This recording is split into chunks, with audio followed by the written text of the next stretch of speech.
We know who Cable is. We have a Thor Ragnarok trailer, and tomorrow has been declared Star Wars Trailer Day. That's right. Did we just land in heaven?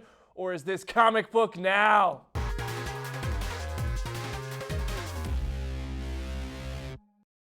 What's going on, Comic Book Nation? Happy Thursday. We're back. It's Thursday. It's been a big week, and we're very excited to be here and to talk about it. I'm your host, Brandon Davis, ComicBook, joined again, as always, by the always loyal, always faithful, always handy co-host. I'm just coming up with adjectives for him because I don't feel like saying his name, but I will. It's Charlie Ridgely. What's going on, guys? Charlie, thank What's you for joining going on us today. We have a huge show. A lot to talk about, as we mentioned in that little teaser there.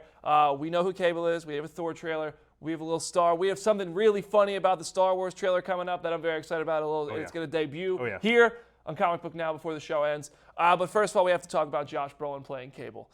Yeah. Josh Brolin's Cable. That was not, I was news. not ready for that. I was not ready for that. Let me tell you guys a little funny story about this first. I wasn't ready for it either. I was out at Longhorn Steakhouse with a few people from ComicBook.com staff, including Chris Killian, who were pretty much usually the on-video guys for breaking news. And our poor waitress came over right after we found out that Josh Brolin was Cable.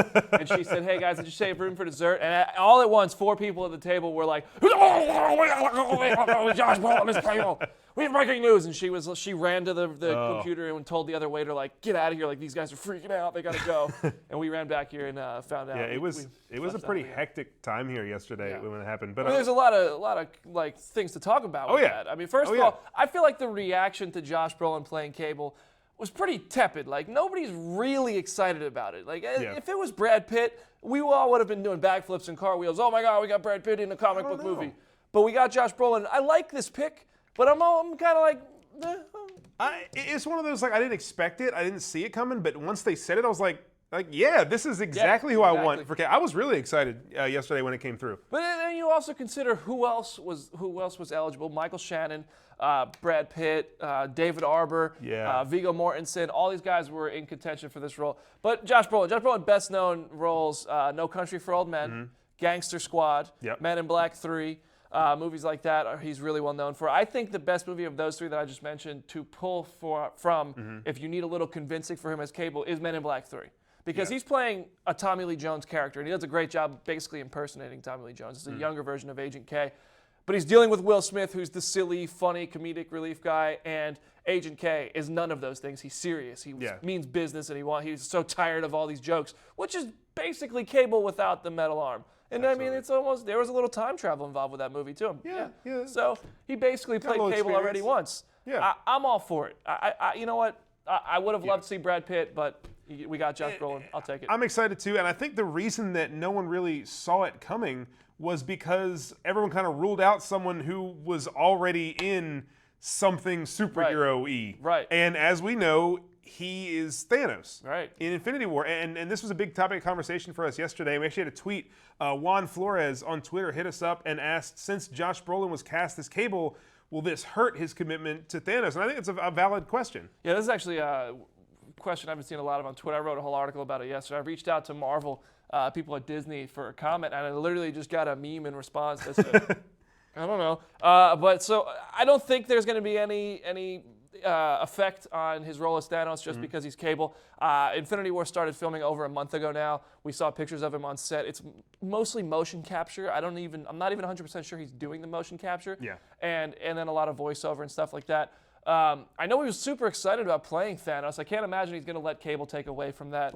I think there's no reason to worry, no reason to panic. Josh Brolin, as we know it right now, is still Thanos. But speaking of the Marvel Universe, not the Deadpool universe, the Marvel Universe, we did get the Thor Ragnarok trailer, which had everybody losing their freaking minds all week long because it was amazing. We had the Incredible Hulk call out and all that stuff. But Charlie here did a breakdown. He did a shot-by-shot breakdown to get a really up-close look at everything you might have missed and what you should know about that Thor Ragnarok trailer. What's up, Comic Book Nation? Marvel just rocked all of our worlds with the very first trailer for Thor Ragnarok. While there may only be 2 minutes of footage to enjoy on the surface, there's a ton of information hidden within this video. Let's see what you might have missed as we unpack this Thor Ragnarok trailer shot by shot. Thor's being imprisoned here, and it looks like he's in hell. Well, that's hell with one L, and it's where Hela calls home. Now, in the comics, Hela is the goddess of death and longtime foe to Thor. She's also Loki's daughter, but it doesn't look like that's going to be the case in the MCU. Now we see the first look at Hela, played by Cate Blanchett. In this shot, she's holding Thor's hammer Mjolnir, which is a huge moment if you've paid attention to the Thor movies. We all know that no one can pick up Mjolnir besides Thor because no one else is deemed worthy. We've seen what Thor can do with that thing over the course of the MCU movies, and Hela crushes it with her bare hands. This immediately sets her up as a villain who can really do some damage, and it also explains why Thor's been seen without Mjolnir in a lot of the promo photos. This is the first shot where we see Hela with her classic headpiece that she donned for most of the comics. This is also a really good indication of how well this movie achieved its original concept art. After seeing her in this trailer, many are guessing that Hela could become the version of Death in the MCU. If you recall, Death is the one who holds the heart of Thanos in the comics. Next, we get our first look at Asgard in Ragnarok, immediately followed by Hela saying that the planet is dead. In the very next frame, she proceeds to destroy it herself. After the fall of Asgard, we can see Thor literally falling onto a new planet that's much dirtier and much grungier, probably Sakaar, the home of the Planet Hulk comics.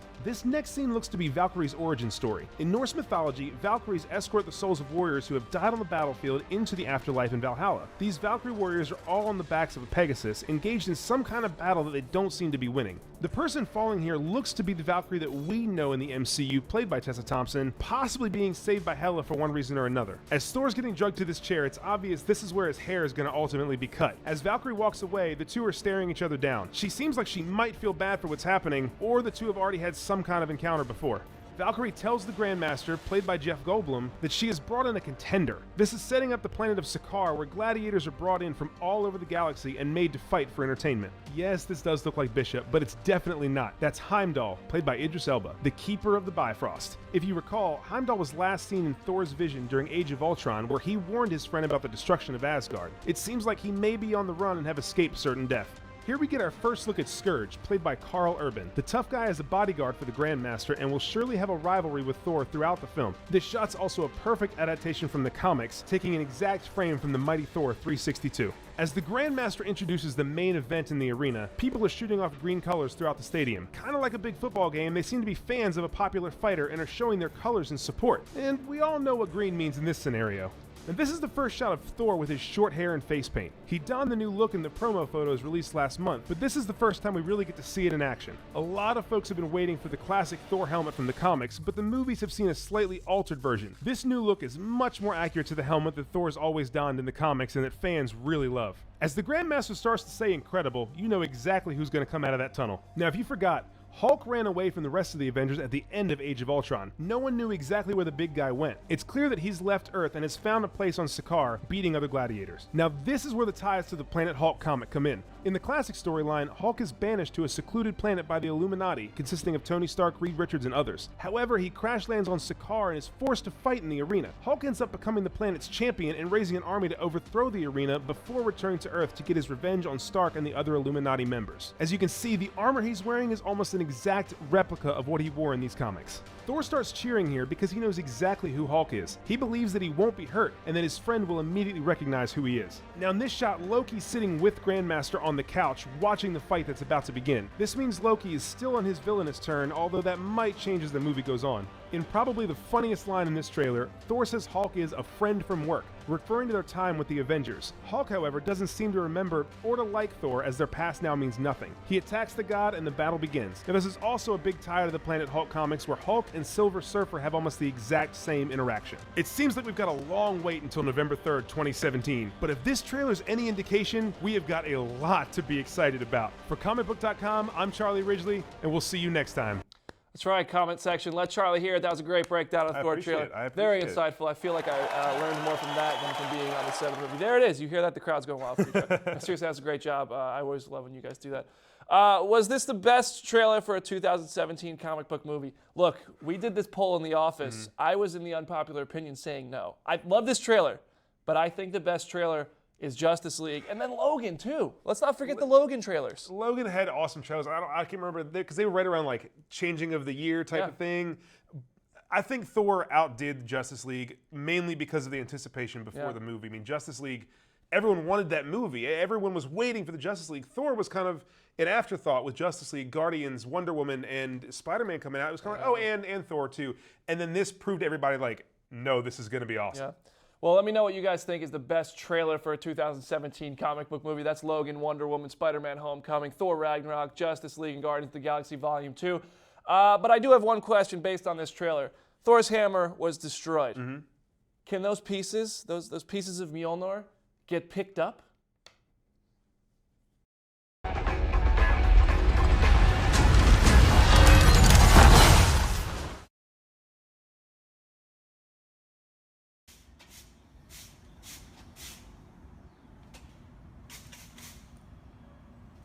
Hey, Chris. Come here. I can't get these rocks to move. Dang it!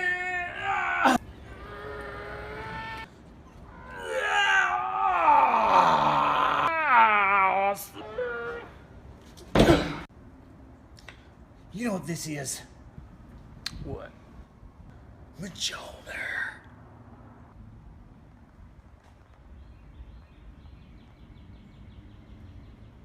I don't think that's how you say it. Yeah, I don't think that is how you say it, Chris. Trying to be funny there. Oh. We had a little fun with that one. Jason Momoa better get the boxing gloves on because he's about to square off with Ivan Drago. Yeah, that's right. Dolph Lundgren has been cast in James Wan's upcoming Aquaman movie. Lundgren is playing King Nereus of the Kingdom Zeeble, a character created by Jeff Johns himself, the man who is currently overseeing all the DC Films projects, and we are also grateful for that. In the comics, King Nereus wants to make sure Mera becomes his own, so he takes the obvious next step of anybody who's trying to be a suitor for a nice young lady and tries to kill her boyfriend. But Wan took to Twitter after the announcement to say that Lundgren is not quite a villain, but if he looks at Jason Momoa and says, "I must break you," we're all going to call him that. The Walking Dead's off-season is in full swing, leaving fans of the AMC series, like myself, thirsting for more zombies. So in the meantime, we should all turn to the comics, which is what any rational fan would do. They appear to be teasing the end of the road for Rick Grimes. The recently released cover of issue number 169 shows Rick on his knees, defeated and at the mercy of Dwight. Now, I'm just saying, Robert Kirkman has clearly said this, and as recently as New York Comic Con, that he will kill Rick Grimes, quote, eventually. With his girlfriend on the way out thanks to a zombie bite in the neck and the Savior's thirsty for blood, this might just be the end of the road. I don't know. They might be teasing it, though. These covers can be misleading. As for the TV show, though, here's the reason you're here. Season 8's production might just get pushed back if the writer's strike goes into effect at the end of the month like it is currently scheduled to do. Now, before you say I'm a clickbait liar like I know you're going to want to or already did, know this. Eric actor Jordan Woods Robinson responded to the very article I wrote earlier today about this topic and said, it's real. The new season is currently scheduled to begin production in the next couple of weeks in early May for a mid to late October premiere of season 8. We'll have to see if that gets held up. The writer's strike affected my favorite show of all time, Lost, in 2008. It better not strike The Walking Dead. Who do I have to, Lucille? Star Wars Celebration is going down right now with thousands of people wielding plastic lightsabers all around Orlando in hopes of hearing from their favorite cast members and filmmakers. And oh yeah, get the first look at Star Wars The Last Jedi. Well, guess what? You don't have to be in Orlando to get that first look. The first trailer for Episode 8 is coming tomorrow at 12:30 p.m. Eastern Time. Get excited during a panel at Celebration, and you can bet we're going to have it right here at Comicbook.com. In the meantime, though, our Chris Killing, you know him as the host of The Get Up, he scaled the mountainous island near the Jedi Temple to catch up with Luke Skywalker and find out why he's been hiding out alone for so long, perfectly showcasing why you should never give an idiot a lightsaber. Hey, Mr. Skywalker! Whew, that is so much hill. What are you doing up here? That took me like all day. Oh, holy crap! You've got a robot hand. Oh, that is so cool. Oof. Look, man, I don't mean to bother you. I just want a lightsaber. That's the only reason I'm here. You don't even have to train me. I'm a natural. Yeah, just, you know what? Never mind. I actually got one in my satchel. Whoa! That's awesome! No wonder you guys want to be Jedis. The width and the weight are perfectly balanced. Look! Guess what mythical creature I am? Luke! Look!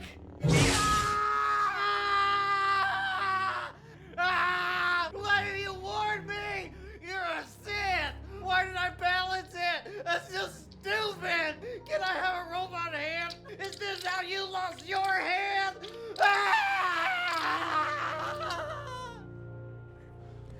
We'll have to wait to tune into the Get Up tomorrow morning to see if Chris still has both his hands or if one of them's robotic. Let me just say the filming of that was every bit as graphic as it looked in that sketch. And the filming of it, if you weren't in the studio, just in the office next to the studio, hearing the screaming for a while. Police showed up at our door and they were like, hey, we got complaints from the neighbors. And it turned out Chris was okay. Anyway, now it's time for my favorite part of the show. Reminder, we are live. So this is the part where you guys leave your questions, comments, concerns, and talk about Scott Eastwood in the comment section. And then we answer some of your questions and we talk about all the geek stuff with you. Charlie, what are they talking about? All right. Well, a lot of people have been talking last week about that It trailer. We talked a little bit last week. It was epic. Everyone loved it. And with The Mist getting a TV show, that trailer's been pretty cool. Roberto Calvard wanted to know what other Stephen King movies should be rebooted. What do you think? Well, Roberto, I don't know how people are going to feel about my choice here. I feel like this is kind of a go-to or a don't go-to.